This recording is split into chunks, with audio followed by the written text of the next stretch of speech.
امتى اول مرة لاحظتي انك معجبة فيني؟ امتى انعجبت فيك؟ ما بعرف. بصراحة انا كنت حاسس بهالشي، بس كنت ناطر لتجي انت بالاول وتعترفي من حالك. بشو حسيت؟ بكل شي، يعني كنت شايف كل شي، انك عم تطلعي علي من بعيد ودائما عم تراقبيني بدون ما احس، وشي بترسمي قلوب حب انت وعم تطلعي فيني. انا رسمت لك قلوب حب؟ ايه، حتى انت قلتي هالشي كمان، قلتيه بالرسالة، يعني انك معجبة فيني كتير. طيب بدك تعرفي امتى اول مرة لاحظت فيها عليكي هالشي؟ من اول مرة شفتك قلت لحالي هي البنت اللي بحلم فيها، وهي اللي رح اتزوجها، وهي اللي رح اجيب منها اولاد ورح تصير ام اولادي. بنيت كل هاي الاحلام بيني وبين حالي. الزواج؟ وولاد؟ شو عم تقول انت تولقى؟ عن جد عم تحكي؟ ايه عن جد، ليش لا؟ برأيي ممكن هذا الشيء، ليش لا يعني؟ اساسا ما ضل قدامنا كثير، لسه في عنا فصل واحد وبعدين بنفوت على الجامعة، وبعد ما نتخرج من الجامعة بروح بحكي مع ابوكي وبنعمل الخطبة، شو رأيك؟ لا لا، شو هالحكي هاد؟ ليش كل هالسرعة؟ مستحيل. استغفر الله. شبك؟ ليش عم تضحك هيك؟ لانه كلامك بضحك، انا عم بضحك على هذا الشيء. عرفتي ليش اميرة ياسمين؟ عرفتي؟ ليش كذبتي هي الكذبة الكبيرة على رفقاتنا؟ قولي لي شوف. كيف يعني؟ كثير مبين علي اني واحد غبي وما بفهم، يعني مفكرة ما بعرف انه الرسالة لدروك، وبعدها كذبتي على الكل وعملتي حالك انك بتحبيني مشان تنقذي حالك. بس انا ماني زعلان منك، لاني بفهمك منيح.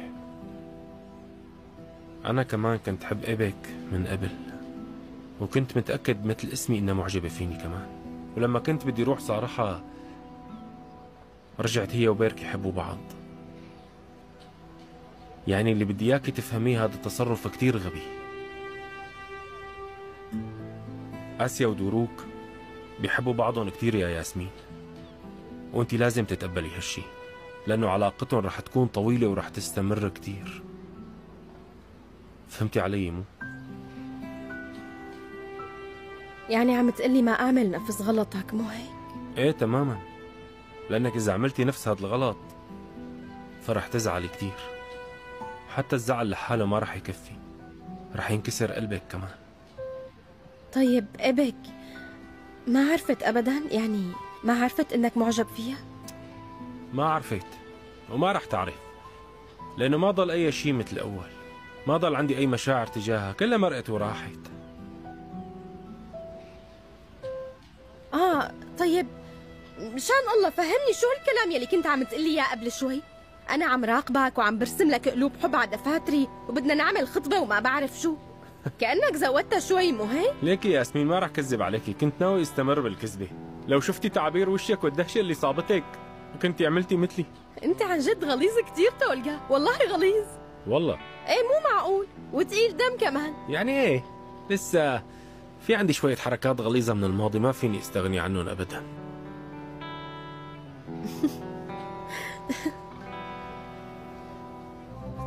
بتعرف انت شاب كتير منيح وشهم كمان، وغير هيك انت فكاهي، ما لاحظت هالشي بالصف.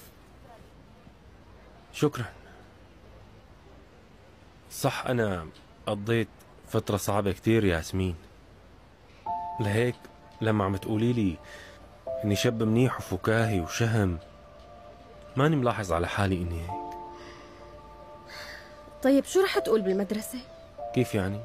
يعني أكيد رح يسألوك عنا، مو على أساس أنا معجبة فيك وأنت عندك مشاعر تجاهي كمان؟ الكل بيعرف بهالشي. عندي حل إذا كنتي موافقة عليه فرح نعمله، منقول إنه التقينا وقعدنا حكينا وشفنا إنه هالموضوع مو ظابط بيناتنا. مع العلم أنت بعد ما شفتيني برا ما بظن إنه رح يخطر لهم مجرد احتمال إنك مو معجبة فيني. أنت كتير معجب بحالك سيد تولقى، هيك لكان. عفواً. عفواً. لا بس عم دلل حالي شوي، وأنت كمان مدحيني بكلمتين شبه. ايه طبعاً حقك، طبعاً. عمو الله يوفقك، اشتري مني وردة وعطيها لهالبنت الحلوة. صح هي أحلى من هالورد بكتير، بس اشتري. يعني كنت اشتريت هالورد الحلو للبنت الحلوة، بس المشكلة انه انا... لحظة لحظة، خدي هي لشوف واعطيني هي. يسلموا ايديكي، يلا باي. انا برأيي اذا حدا اليوم لازم يجيب هدية فانا يلي لازم اهديك. تهديني وردة؟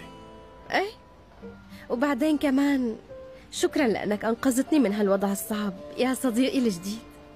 شكرا لك. ماشي صديقتي الجديدة، قبلت الشكر منك، وشكرا إليك مع الوردة. وإذا بشي يوم كمان وقعتي بمثل هيك موقف فيك تتحججي فيني، ما عندي مشكلة أبدا. الله يسامحك. يلا شو قاعدين عم نعمل؟ جينا على الشط، قومي خلينا نمشي، يلا. يلا.